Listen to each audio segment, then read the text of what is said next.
வணக்கம் பெற்றோர்களே, நான் உங்கள் பத்மதாரணி, ஸ்பீச் லாங்குவேஜ் பத்தாலஜிஸ்ட். முகத்தில் புன்னகை, மனதில் தன்னம்பிக்கை, இந்த ரெண்டுமே இருந்தால் வாழ்க்கையில் என்றைக்குமே நம்ம சக்ஸஸ்ஃபுல் பர்சனாக இருக்கலாம். குழந்தைங்க கிட்ட எப்படி பேசணும்னு உங்களுக்கு தெரியுமா? நார்மலாக எல்லா குழந்தைகிட்டையும் பேசுகிற மாதிரி பேசலாமே. ஆனால் ஆட்டிசம் பாதிக்கப்பட்ட குழந்தைகள் இருக்காங்க இல்லையா, அந்த மாதிரி குழந்தைகளோட பேரண்ட்ஸ் ஒரு வித்தியாசமாக ஒரு மெத்தடை ஃபாலோ பண்ணுறாங்க. குழந்தைகிட்ட இப்படி தான் பேசணும், அப்படி தான் பேசணும், இந்த மாதிரி பண்ணக்கூடாது, இந்த மாதிரி செய்யணும் அப்படின்னு நிறைய ரெஸ்ட்ரிக்ஷன்ஸ். இந்த குழந்தை இப்படி செஞ்சால் தான் நான் பேசுவேன், நான் இப்படி சொல்லி கொடுத்தா தான் என் குழந்தைக்கு புரியும், இதை வேர்டு நான் அடிக்கடி நான் யூஸ் பண்ண போகிறேன் அப்படின்னு நிறைய ரெஸ்ட்ரிக்ஷன்ஸோடு இப்படி தான் அப்படின்றது நிறைய பேர் ஃபாலோ பண்ணிகிட்ருக்காங்க.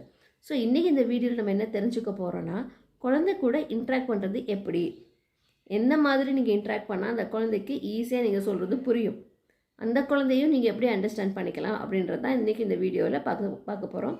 ஸோ ஒரு 5 முக்கியமான விஷயங்களை பற்றி டிஸ்கஸ் பண்ண போகிறோம். இது 5மே உங்களுக்கு கண்டிப்பாக அவங்க எல்லாருக்குமே ஹெல்ப்ஃபுல்லாக இருக்கும் அப்படின்னு நம்புகிறேன். ஃபஸ்ட்டு பேரண்ட்ஸுக்கு வர ஒரே கம்ப்ளைண்ட்டு, அவன் என் முகத்தையே பார்க்க மாட்டான், நோ ஐ கான்டாக்ட். ஸோ அப்போ நான் ஃபோர்ஸ் பண்ணி என் முகத்தை பாரு அப்படின்னு முகத்தை பார்க்க வைப்பேன் மேடம் அப்படின்னு சொல்லுவாங்க. ஸோ முகத்தை பாரு அப்படின்னு பார்க்க வைக்கிறது கரெக்டாக தப்பா? தப்பு. ஏன்னா குழந்தைய நீங்கள் பாருன்னு சொல்கிறப்போ அந்த குழந்தைகளோட ஆங்ஸைட்டி லெவலில் நீங்கள் கூட்டுறீங்க. அடுத்து என்ன கேட்க போகிறாங்க தெரியலையே, நான் என்ன பார்க்கணும், ஏன் பார்க்கணும் அப்படின்ற பயம் அந்த குழந்தைக்கு வர ஆரம்பிச்சிடும். ஸோ அந்த பயத்தில் நீங்கள் உங்களை முகத்தை அவங்க பார்க்கவே மாட்டாங்க.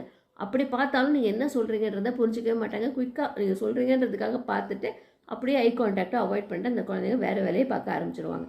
அந்த குழந்தையோட கான்ஃபிடென்ஸ் லெவல் இன்னும் கம்மியாகிக்கிட்டே போகும். ஆல்ரெடி குழந்தைக்கு அந்த கான்சன்ட்ரேஷன், அதாவது ஃபோக்கஸ் இல்லாத குழந்தைங்க தான் இந்த மாதிரி ஐ கான்டாக்ட் கொடுக்க மாட்டாங்க. இன்னொன்று, கான்ஃபிடென்ஸ் லெவல் கம்மியாக இருக்கிற குழந்தைங்களுக்கு ஐ கான்டாக்ட் சுத்தமாக கொடுக்க முடியாது. ஸோ ஐ கான்டாக்ட் நான் இம்ப்ரூவ் பண்ணுறேன் அப்படின்னு யாராச்சும் உங்கள் தெரப்பிஸ்ட்டு சொன்னால் கூட தயவு செஞ்சு அந்த தெரப்பிஸ்ட்டை நீங்கள் நம்பாதீங்க. ஐ கான்டாக்டை ஃபோர்ஸ் பண்ணி வர வைக்க முடியாது, ஃபோர்ஸ் பண்ணி வர வைக்க தேவையும் கிடையாது. ஐ கான்டாக்டை ஃபோர்ஸ் பண்ணிகிட்டே இருந்தோன்னா அந்த குழந்தையோட கான்ஃபிடென்ஸ் லெவல் குறையும், அந்த குழந்தையோட ஆங்ஸைட்டி லெவல் இன்க்ரீஸ் ஆகும். ஸோ அந்த மாதிரி ஒர்சன் ஆகிறதுக்கு பதிலாக ஐ கான்டாக்டை ஃபோர்ஸே பண்ணாதீங்க. நீங்கள் பாட்டுக்கு சொல்லிக் கொடுத்தே இருங்க. குழந்தையோட லாங்குவேஜை இம்ப்ரூவ் பண்ணுறதுக்கு முயற்சி பண்ணுங்கள். ஸ்பீச் தெரப்பி கண்டினியூ பண்ணிக்கிட்டே இருங்க. கண்டிப்பாக ஒரு நாள் உங்கள் குழந்தை உங்கள் முகத்தை பார்க்க ஆரம்பிக்கும். அப்போ உங்களுக்கு தெரியாது, எப்போ டெவலப் ஆச்சுன்னே உங்களுக்கு தெரியாது. கேஷுவலாக அப்படியே நீங்கள் ஸ்பீச் தெரப்பி கொடுக்க திடீர்னு ஒரு நாள் அது வரும். பட் எப்போ வந்துச்சுன்னு உங்களால் கெஸ் பண்ணவே முடியாது. அந்த மாதிரி அந்த இம்ப்ரூவ்மெண்ட் இருக்கும். இன்னொன்று உட்காந்து தான் சொல்லித்தரணும் அப்படின்னு நிறைய பேரண்ட்ஸ் நினைக்கிறாங்க. ஒரு ரூமில் உட்கார வச்சு கதவை மூடிட்டு எந்த டிஸ்ட்ராக்ஷனுமே இல்லாமல் தான் சொல்லிக் கொடுக்கணும், அப்படி தான் நான் சொல்லிக் கொடுக்க ட்ரை பண்ணுறேன், ஏன்னா ஸ்பீச் தெரப்பி சென்டர்லாம் அப்படி தான் பண்ணுறாங்க அப்படின்னு நிறைய பேரண்ட்ஸ் நினச்சிக்கிட்டு வீட்லேயும் அதே மாதிரி பண்ணுறாங்க. ஆக்சுவலி வீட்டில் பண்ணுறதுக்கு நீங்கள் ரூமை லாக் பண்ணிவிட்டு உட்கார வச்சு 1 மணி நேரம் செய்யணும் அப்படின்ற எந்த ஒரு அவசியமே கிடையாது. இதை பற்றி நான் நிறைய வீடியோஸ்லேயும் சொல்லியிருக்கேன். ஸோ அதை பார்க்காதவங்களுக்கும் இதை நான் இப்போ இன்றைக்கி சொல்லிக்க விரும்புகிறேன். தயவு செஞ்சு உங்கள் குழந்தைய ஒரு இடத்துல உட்கார வச்சு நீங்கள் சொல்லிக் கொடுக்கணும் அப்படின்ற எண்ணத்தை இன்னையோடு விட்டுருங்க. குழந்தைக்கு மூமெண்ட் கொடுங்க, கொஞ்சம் மூமெண்ட் பிரேக் அவங்களுக்கு வேணும். இங்கிட்டு போகிறது, அங்கிட்டு போகிறது, சுற்றுறது, வர்றது அப்படின்னு அந்த குழந்தைக்கு ஏதாவது செஞ்சுக்கிட்டே இருந்தால் மட்டும்தான் அந்த குழந்தைகளுக்கு ஃபோக்கஸ் இருக்கும். ஒரு இடத்துல உட்காந்தா ஃபோக்கஸ் இருக்காது. அந்த குழந்தை எந்திரிச்சு போகுது, ஒரு விளையாடுனாக்கா என்ன விளையாடுதோ அதுலேருந்து ஏதாவது ஒரு வார்த்தைகள் எடுத்து சொல்லிக் கொடுங்க. அந்த குழந்தைகிட்ட நீங்கள் பேசுகிறதுக்கு நிறைய இருக்குது. ஒரு கிச்சனுக்கு போனால் இருக்குது, ஒரு லாண்ட்ரி பேஸ்கெட்டில் போடுறதுலேருந்து இருக்குது, வாஷிங் மிஷினில் துணி எடுக்கிறதுல இருக்குது, வீடு க்ளீன் பண்ணுறப்போ இருக்குது, வெளியில் போகிறப்போ இருக்குது. எப்போனாலும் நீங்கள் எப்படினாலும் நீங்கள் ஸ்பீச் தெரப்பி கொடுக்கலாம். அதுக்கும் நான் நிறைய வீடியோஸ் போட்டிருக்கேன்.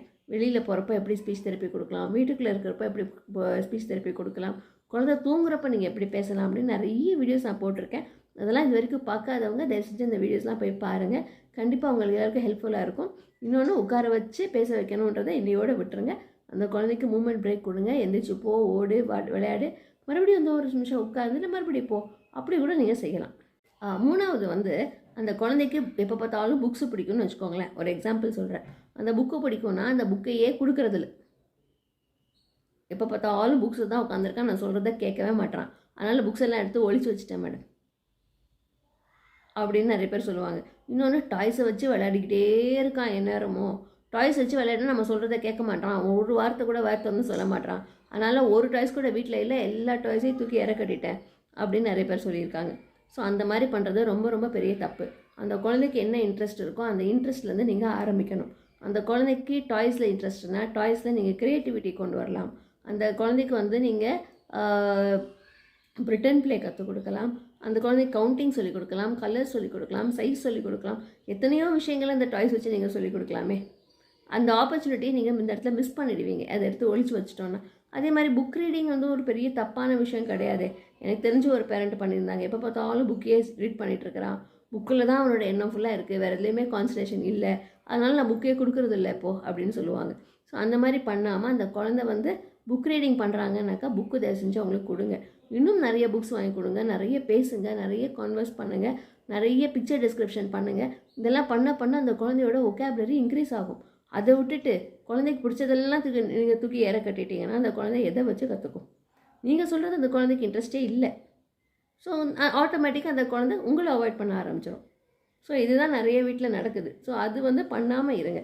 அந்த குழந்தைக்கு டாய்ஸ் லைனப் பண்ண பிடிக்குதா, டாய்ஸ் லைனப் பண்ணி அதில் 1 2 3 4 5 அப்படின்னு சொல்லி கொடுத்தே இருக்கலாம். என்ன வச்சுருக்கீங்கன்னு சொல்லலாம், பேக்கில் கவுண்ட் பண்ணலாம், ஃப்ரண்ட்லேருந்து கவுண்ட் பண்ணலாம், நிறைய விஷயங்கள் சொல்லிக் கொடுக்கலாம். இன்னொன்று, அந்த குழந்தைக்கு சாப்பாடு விஷயம் ரொம்ப பிடிக்கும்னாக்கா சாப்பாடு விஷயத்துலேருந்து ஆரம்பிக்கலாம். ஒரு குழந்தைக்கெலாம் எனக்கு தெரிஞ்சு பிரியாணினா ரொம்ப பிடிக்கும். ஸோ பிரியாணிலேருந்து நாங்கள் ஆரம்பித்தோம்.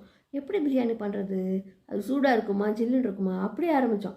சூடாக இருக்குது பாரு, ஹாட் இஸ் ஹாட், என்ன பிரியாணி அது, என்னென்ன இன்க்ரீடியன்ஸ் இருக்குது, அந்த மாதிரி நிறைய விஷயத்த அந்த குழந்தைக்கு நாங்கள் கற்றுக் கொடுத்தோம். ஸோ குழந்தைக்கு எதில் இன்ட்ரெஸ்ட் இருக்கோ அந்த இன்ட்ரெஸ்ட்லேருந்து நம்ம ஆரம்பிக்கணுமே ஒழிய அதை ஸ்டாப் பண்ணி வேறு எது நான் சொல்லித்தரேன் அப்படின்னு நீங்கள் நினச்சி வேறு எதுக்கு ட்ரை பண்ணி அந்த குழந்தையோட இதையும் நீங்கள் இன்ட்ரெஸ்ட்டையும் நீங்கள் பிரேக் பண்ணி நீங்களும் ஸ்ட்ரெஸ் எடுத்துக்கிறீங்கன்னு அர்த்தம். 4வது, இக்கோலேலியா. இக்கோலேலியா பற்றி பயப்படாத பேரண்ட்ஸே கிடையாதுன்னு நான் சொல்லுவேன். இக்கோலேலியா நல்ல என்கிட்ட ரொம்ப நாளாக தெரப்பிக்கு வந்துட்டு இருக்க பேரண்ட்ஸ் கூட, மேம் இக்கோலேலியா வந்துச்சு மேம், எனக்கு பயமாக இருக்குது மேம் அப்படின்னு சொல்லுவாங்க. இக்கோலேலியா பற்றி நீங்கள் பயப்பட தேவையே இல்லை. இக்கோலேலியா வந்து ஒரு நல்ல விஷயமா நீங்கள் எடுத்துக்கணும். ஏன் அப்படின்னா, இப்போ நான் சொல்கிறது இந்த குழந்தை இமிட்டேட் பண்ணுதா, வாங்க அப்படின்னா வாங்க அப்படின்னு சொல்லும், கோன் கீப் இட் தேர்னா கோன் கீப் இட் தேர் அப்படின்னு உடனே ரிப்பீட் பண்ணும். ஸோ இதில் வந்து அந்த குழந்தையோட ஒர்க்கிங் மெமரி இம்ப்ரூவ் ஆகுது, இமிட்டேஷன் ஸ்கில் இம்ப்ரூவ் ஆகுது. இதெல்லாம் இம்ப்ரூவ் ஆகுறப்போ அந்த குழந்தை ஆட்டோமேட்டிக்காக நீங்கள் பேசுகிறதெல்லாம் இப்படி தான் இமிட்டேட் பண்ணி நான் கற்றுக்கணும், இப்படி தான் நான் பேசணும் அப்படின்றது அந்த குழந்தைக்கு ஒரு மாடல் ஆகுது அது. ஸோ நீங்கள் பண்ணுற ஒன்றுமே அந்த குழந்தைக்கு மாடலாக பிரெயினில் சேவ் ஆகுது. கொஞ்ச நாளைக்கு அப்படி அப்படியே ரிப்பீட் பண்ணுற மாதிரி இருக்கும். கொஞ்ச நாள் கழித்து பார்த்தீங்கன்னா அவங்களே வந்து சொந்தமாக எந்த இடத்துல ஆப்டாக இருக்குமோ அந்த இடத்துல அந்த வேர்டை வந்து யூஸ் பண்ணி பேசுகிறதுக்கு துவங்குவாங்க. அது வரைக்கும் நம்ம டைம் கொடுக்கணும். பட் இன்ஸ்டன்ட் உடனே ரிப்பீட் பண்ணுறாங்கன்னா சந்தோஷப்படுங்க, நிறைய வேர்ட்ஸ் சொல்லிக் கொடுங்க, அதுதான் உங்களுக்கு ஆப்பர்ச்சுனிட்டி. ஏன்னா அப்போ வந்து ரிப்பீட் பண்ண பிரெயினில் அது ஸ்டோர் ஆகும். ஸ்டோர் ஆனால் தான் நாளைக்கு அந்த குழந்தை அந்த வேர்ட்ஸை ஸ்டோர் பண்ண வேர்ட்ஸை எடுத்து பேசுகிறதுக்கு உதவியாக இருக்கும். ஸோ நிறைய பேசுங்க, அந்த குழந்தைய ரிப்பீட் பண்ண வச்சுக்கிட்டே இருங்க.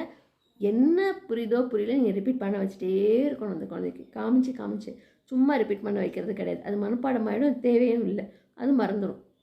மீனிங்ஃபுல்லாக நீங்கள் சொல்லிக் கொடுத்தீங்கன்னா அந்த குழந்தைங்க இக்குவலேலியாவில் இருந்து மீனிங்ஃபுல் வெர்பல் கம்யூனிகேஷனுக்கு அந்த குழந்தைங்க ஈஸியாக ட்ரான்சிஷன் அந்த குழந்தைக்கு வந்துடும். 5வது வந்து எப்போ பார்த்தாலும் கையை ஆட்டிக்கிட்டே இருக்கான், இப்படி வச்சு பண்ணிக்கிட்டே இருக்காங்க, அதுக்கப்புறம் குதிச்சுக்கிட்டே இருக்கான், கத்திக்கிட்டே இருக்கான், எப்படி நான் ஸ்டாப் பண்ணுறது அப்படின்னு தெரியாமல் சில பேரண்ட்ஸ் இருக்காங்க. சில பேரண்ட்ஸ் அதை ஸ்டாப் பண்ணுறதுக்கு நிறைய முயற்சியும் எடுக்கிறாங்க. கையை கீழே வை, கையை கட்டு, இப்படி வை, அப்படி வை, ஆட்டாத, இப்படி பார்க்காத, இப்படி பண்ணு, இப்படி உட்காரு, அமைதியாக உட்காரு, ஓடாத, நிற்காத, பண்ணாத, குதிக்காத அப்படின்னு நிறைய அந்த குழந்தைகிட்ட சொல்லி அதை சப்ரெஸ் பண்ணுறதுக்கு முயற்சி பண்ணுறாங்க.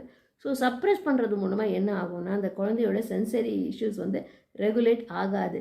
சென்சரி ரெகுலேஷன் அப்படின்றது அந்த குழந்தைக்கு வந்தால் மட்டும்தான் அந்த குழந்தைக்கு இந்த ஸ்டிம்மிங்கை ஸ்டாப் பண்ணுவாங்க. அந்த ஸ்டிம்மிங்கை ஸ்டாப் பண்ணி நீங்கள் முயற்சி எடுக்க அது இன்னும் ஜாஸ்தியாக தான் ஆகும்.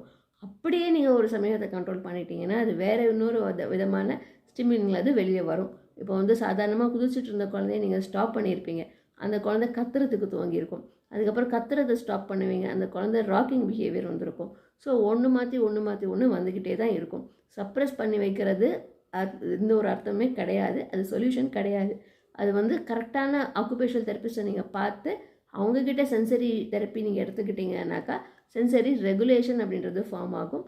அப்புறம் நீங்கள் எதுவுமே பண்ண தேவையில்லை, ஆட்டோமேட்டிக்காக அந்த குழந்தைக்கு செல்ஃப் கண்ட்ரோல் வர ஆரம்பிச்சிடும்.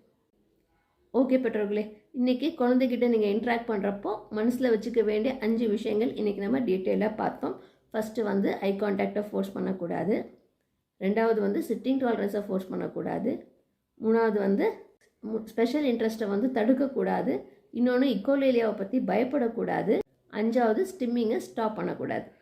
ஸோ இதுதான் வந்து இன்றைக்கி நம்ம கற்றுக்கிட்ட விஷயங்கள். இந்த விஷயங்கள் கண்டிப்பாக அவங்க எல்லாருக்குமே ஹெல்ப்ஃபுல்லாக இருக்கும் அப்படின்னு நினைக்கிறேன். மறுபடியும் இன்னொரு இன்ஃபர்மேட்டிவான வீடியோடு உங்கள் எல்லாரையும் நான் சந்திக்கிறேன். அதுவரை உங்களிடமிருந்து விடைபெறுவது உங்கள் பத்மதாரணி. நன்றி, வணக்கம்.